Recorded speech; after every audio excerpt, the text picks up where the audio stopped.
Alright, we've had some questions about the disassembly of the RETAY Inertia Plus bolt. It differs slightly from the conventional Benelli bolt, and so the disassembly is similar, but it's a little bit different, and I just want to walk you through a quick video to show you the differences here.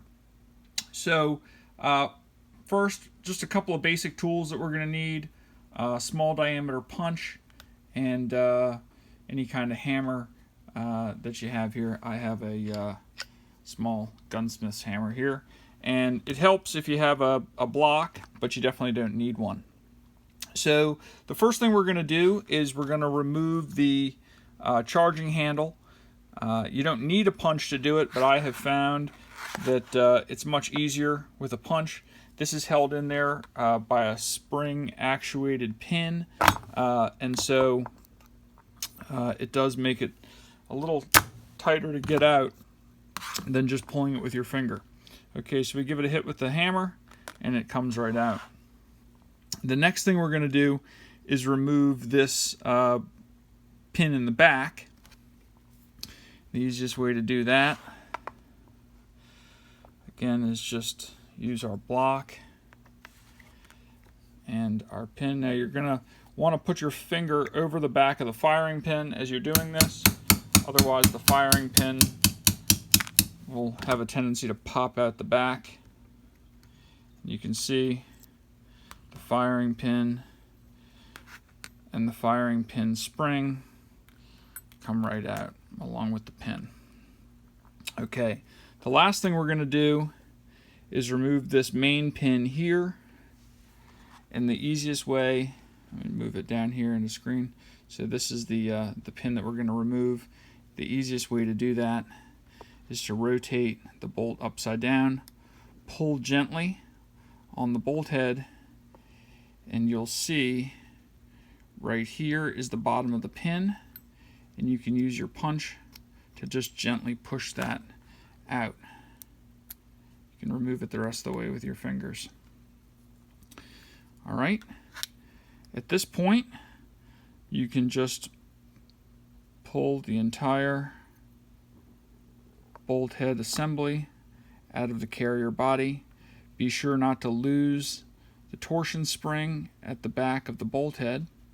You can pull that out and you can see the groove that it rides in, and it fits just like that when you go to reassemble it. So we're going to set that down, and then lastly the mainspring. So there you have it. That's all you need to do your cleaning and servicing, and it's pretty simple. I'm going to take you through reassembly. It's essentially just the reverse of what we just did. We're going to take the mainspring, insert that first.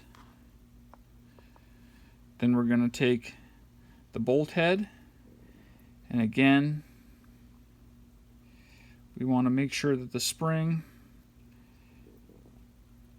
if it is there and it's wrapped, I'm going to insert the tail end there and then just wrap it around the back. Oops.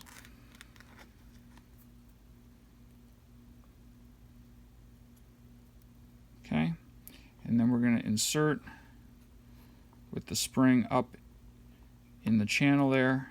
I want to make sure that it's got slight tension. You can check it, twist the bolt head, and you can see it's going to return back. Okay, now to hold that in place, we're going to twist it slightly. We're going to take the main spring, and we want to the main pin rather, and we want to make sure that the groove there is aligned towards the bolt head. So, and just slide it in with your finger. At this point, it's going to hold itself in place. Turn the bolt around.